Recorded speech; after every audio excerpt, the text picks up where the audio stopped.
Hello friends, welcome to all of you on Binda GS forum. Friends, Binda GS forum YouTube पे आप लोग का बहुत बहुत स्वागत है।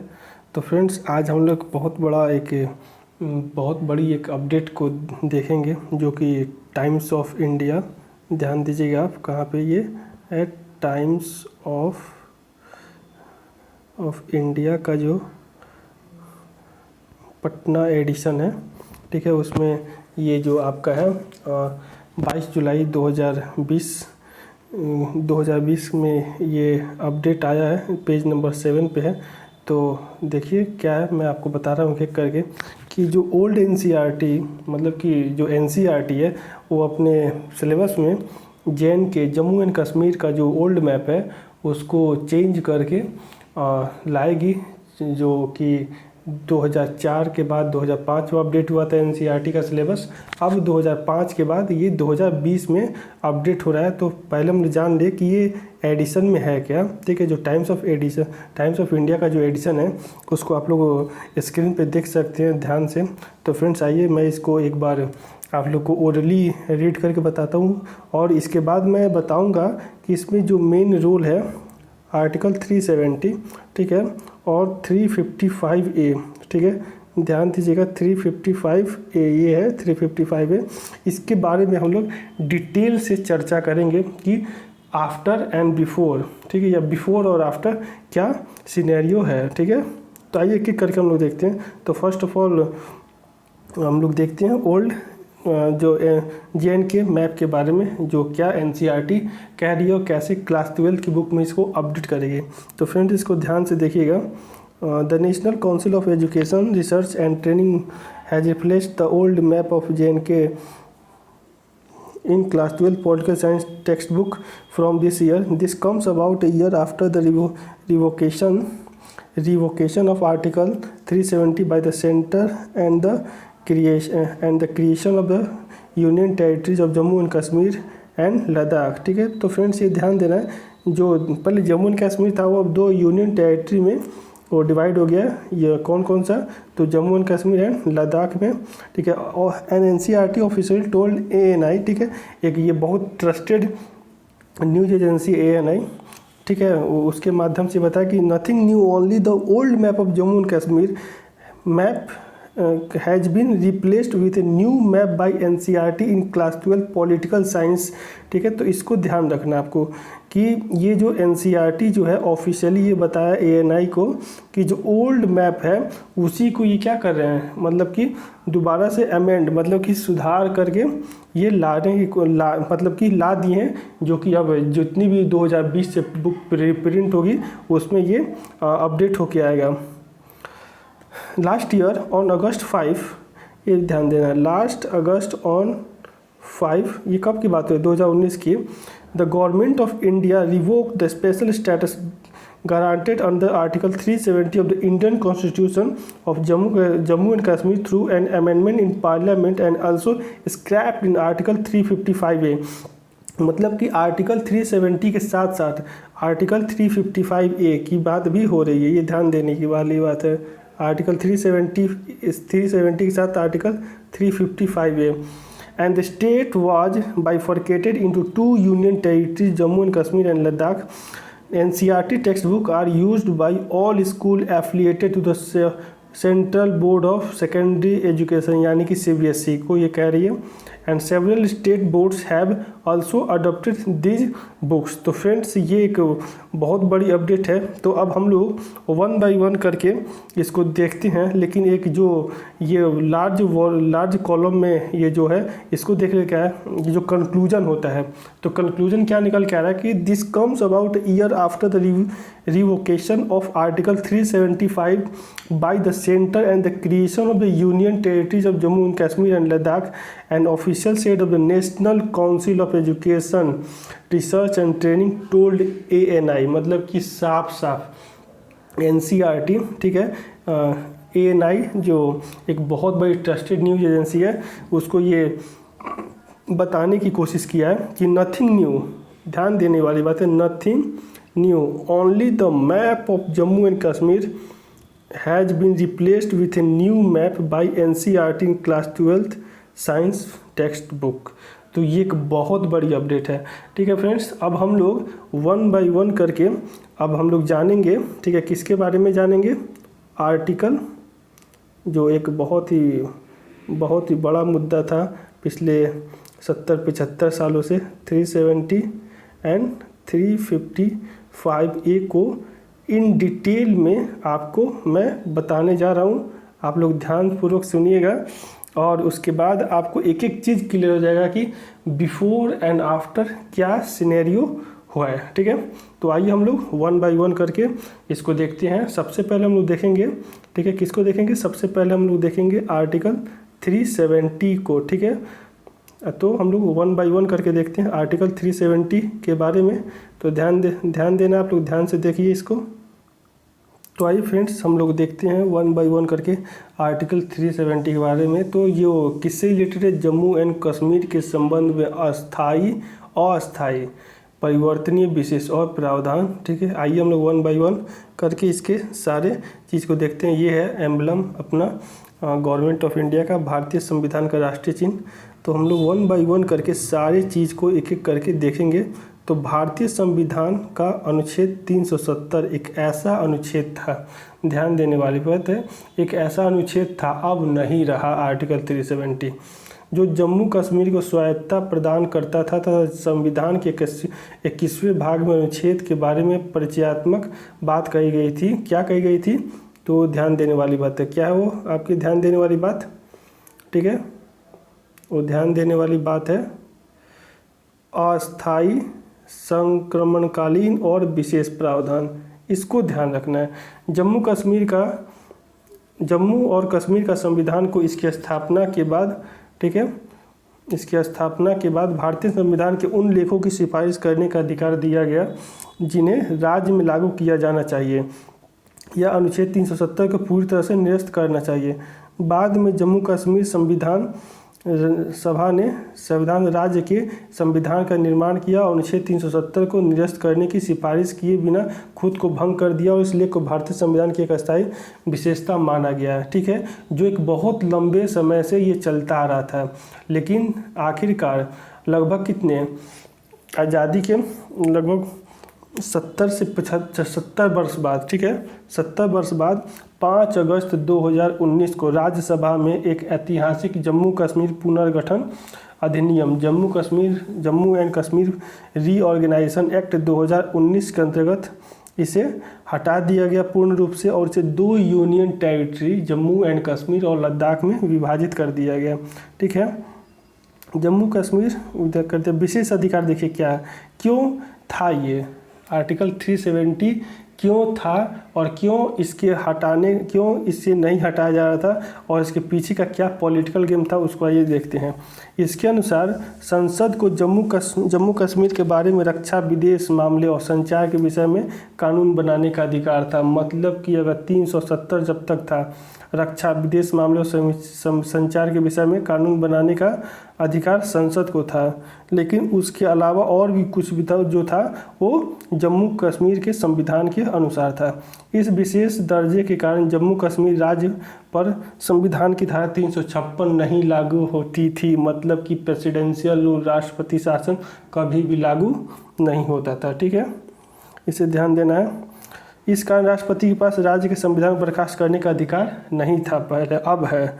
1976 का शहरी भूमि कानून जम्मू कश्मीर पर लागू नहीं होता था, लेकिन अब होता है। इसके तहत भारतीय नागरिक को विशेष अधिकार प्राप्त राज्यों के अलावा भारत में कहीं भी भूमि खरीदने का अधिकार था और अभी भी है। लेकिन अब जम्मू कश्मीर में जो भारत के और दूसरे राज्य के और केंद्र शासित प्रदेश के नागरिक हैं वो वहाँ पे रह सकते हैं, ज़मीन खरीद सकते हैं और बस सकते हैं, लेकिन पहले ऐसा नहीं था। भारतीय संविधान की धारा 370 के अंतर्गत देश में वित्तीय आपातकाल लागू का प्रावधान था। ठीक है, लेकिन जम्मू कश्मीर पे कभी लागू नहीं होता था, लेकिन अब वो होता है। अब देखते देखते कितना 1 साल होने जा रहा है। जम्मू और कश्मीर का भारत में विलय करना ज़्यादा बड़ी ज़रूरत थी। इस काम को अंजाम देने के धारा 370 के कुछ विशेष अधिकार कश्मीर की जनता को उस समय दिए गए थे। ठीक है, तो ये एक स्पेशल राइट था, लेकिन उसका मिसयूज हो रहा था वहाँ पे घाटी में। ठीक है, इसलिए ये ऐसे मतलब लाने की नौबत पड़ी। ठीक है, अब देखिए धारा 370 के संदर्भ में कुछ विशेष बातें। अब इसके अंतर्गत क्या है, यह संविधान का अंग था और 21वें भाग में ये इंक्लूड था, जिसका शीर्षक था temporary transitional and special provision, मतलब अर्थात अस्थायी, परिवर्तनीय और विशेष प्रावधान। इसके जो शीर्षक शब्द हैं, जम्मू कश्मीर के संबंध में अस्थायी प्रावधान, temporary provision with respect to the state of Jammu and Kashmir.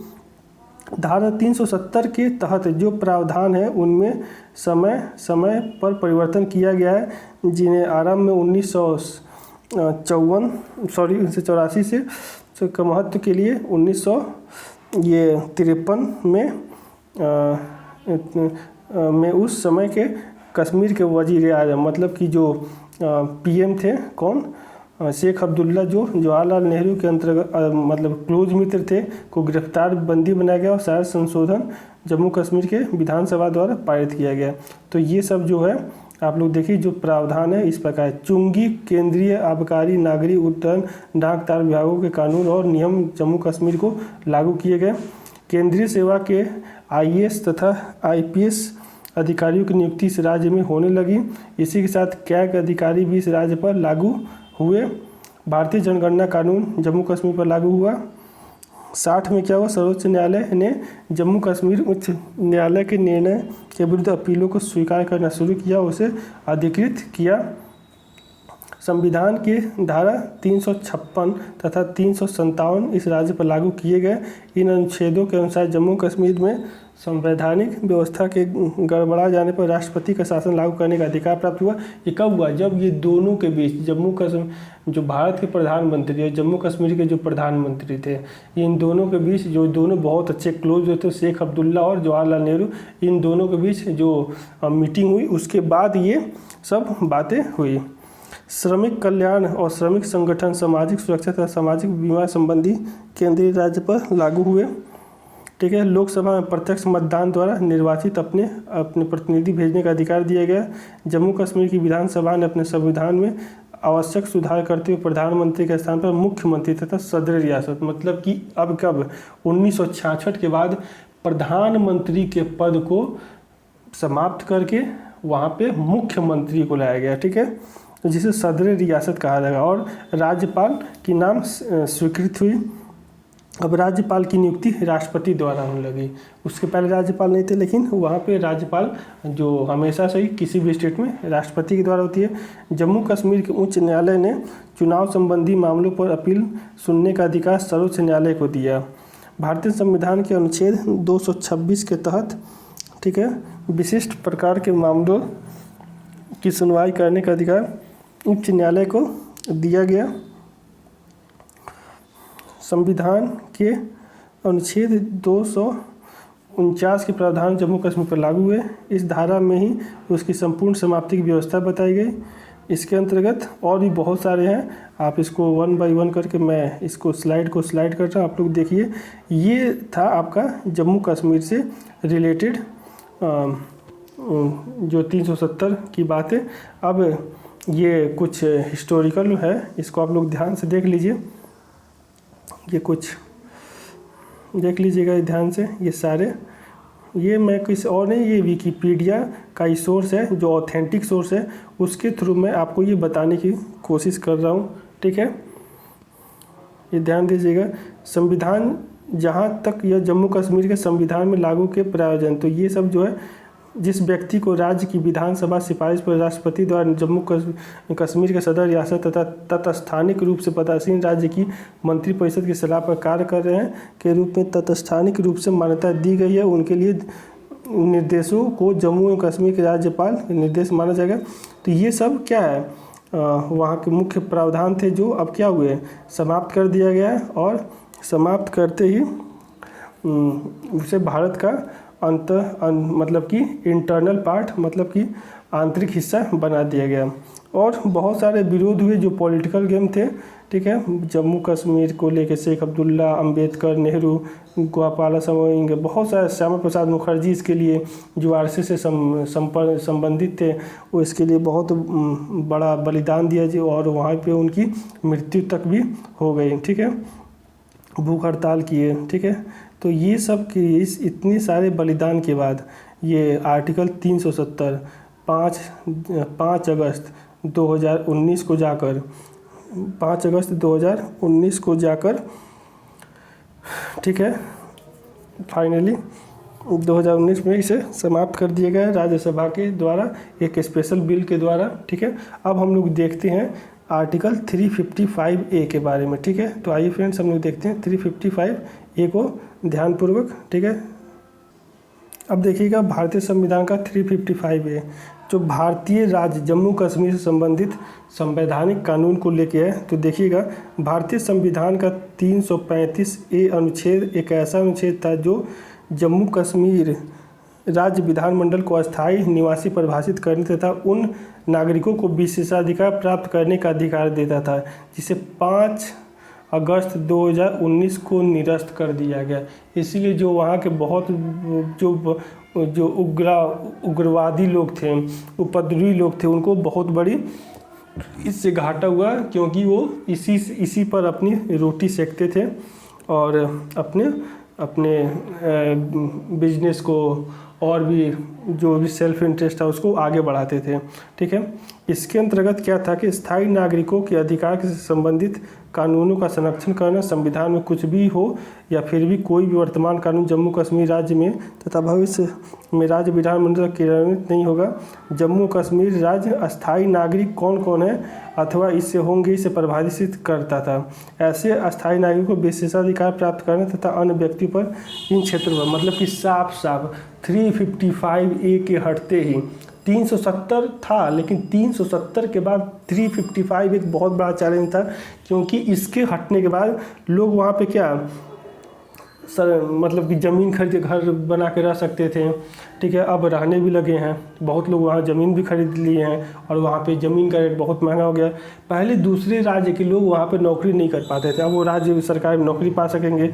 अचल संपत्ति का अधिग्रहण, मतलब कि भूमि और भी जो कुछ है उसको कर पाएंगे, उस राज्य में बच सकते हैं। छात्रवृत्ति नहीं मिलता था अदर स्टेट के स्टूडेंट्स को, मिल सकेगा। अन्य भारतीय नागरिकों को इस अधिकार पर नहीं दिया जाता था, लेकिन अब इसके बाद इसे दिया जाने लगा। संवैधानिक जम्मू और कश्मीर में विनियोग आदेश 1954 डॉक्टर राजेंद्र प्रसाद द्वारा 1970 के अंतर्गत जवाहरलाल नेहरू के अंतर्गत वाली संघीय सरकार को सलाह के पश्चात जारी किया गया। यह जवाहरलाल नेहरू तथा जम्मू और कश्मीर के प्रधानमंत्री शेख अब्दुल्ला के मध्य 1952 दिल्ली समझौते, एग्जाम पॉइंट ऑफ व्यू से बहुत ज़्यादा इंपॉर्टेंट है, इसको जाना कि दिल्ली समझौते के बाद यह जारी किया गया, जो जम्मू और कश्मीर के राज्य के विषयों के साथ साथ वहाँ के अधिकारों को नागरिकता प्रदान करने के संबंध में था। तो फ्रेंड्स ये बहुत बड़ी एक बात थी जो कि डॉक्टर राजेंद्र प्रसाद के रिजोल्यूशन के बिल, डॉक्टर राजेंद्र प्रसाद के अनुशंसा के बाद ये बात आगे बढ़ा दिल्ली समझौते के लिए, ठीक है। और उसके बाद ये धीरे धीरे वहाँ पे जो अदर स्टेट के लोग थे उनको कोई बस वो घूम फिर कर टूरिज़्म के लिए जाते थे और कोई भी चीज़ नहीं हो सकता था। लेकिन 17 अगस्त 1956 को जम्मू और कश्मीर का संविधान ने अस्थायी निवासी को परिभाषा दी, जिसके अनुसार 14 मई 1954 से 10 साल पहले से राज्य में रह रहे निवासी को ही अचल संपत्ति को कानूनी तरीके से प्राप्त करने का अधिकार था। मतलब कि 1944 से पहले से जो लोग रह रहे हैं, मैं इतना कह लीजिए, अगर बहुत अच्छे से जानना है तो 1940 के पहले से, आज़ादी के पहले से जो लोग हैं वही इसके हकदार थे और लोग नहीं थे। लेकिन बाद में, ठीक है, संविधान के अनुभाग 51 विधानमंडल के सदस्य है तो कोई व्यक्ति विधानमंडल का सदस्य नहीं बन सकता था, लेकिन इसके हटते ही अब कोई भी वहाँ पे चुनाव लड़ सकता है और वहाँ पे भी MP MLA बन सकता है। वह व्यक्ति जो जम्मू कश्मीर का स्थायी निवासी ही नहीं है, राज्य में संपत्ति नहीं खरीद सकता है, जो मैं आपको बता दिया 370 में।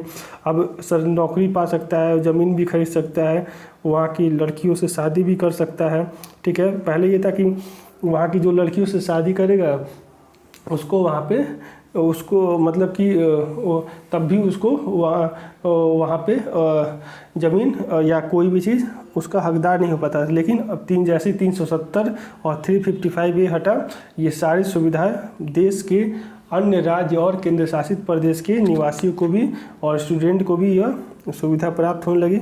तो फ्रेंड्स ये था एनसीईआरटी का जो अपडेट था उसको लेके 370 और 355 की विस्तृत जानकारी आप लोगों को वीडियो कैसा लगा कमेंट सेक्शन में बताइए, ताकि मैं इससे और ज़्यादा प्रोत्साहित और मोटिवेशन मिले मुझे। और ज़्यादा से ज़्यादा इस वीडियो को शेयर कीजिए ताकि और लोगों को बारे में भी, और जो अपकमिंग जो नए लड़के हैं जो 11th में हैं और 11th के बाद 12th में मूव कर रहे हैं या 10th के बाद, या वो लोग भी जो स्टेट या यूपीएससी या और एग्ज़ाम की तैयारी कर रहे हैं, उनके लिए एक बहुत बड़ी ये न्यूज़ है, क्योंकि एक बहुत बड़ा चेंज पॉलिटिकल साइंस के बुक में ये आ गया है। और अब बच्चों को पढ़ने का मौका मिलेगा, और जितने एस्पायरेंट्स हैं, कैंडिडेट्स जो गवर्नमेंट जॉब की प्रिपरेशन कर रहे हैं, उनके लिए बहुत ज़्यादा ये लाभकारी होगा। तो इसी के साथ मैं इस वीडियो को एंड करता हूँ। धन्यवाद, और वीडियो को ज़्यादा से ज़्यादा शेयर कीजिए, चैनल को सब्सक्राइब कीजिए, बेल बटन को दबाइए ताकि ऐसा ही नोटिफिकेशन आपको मिलता रहे। Thank you. जय हिंद, जय भारत, धन्यवाद।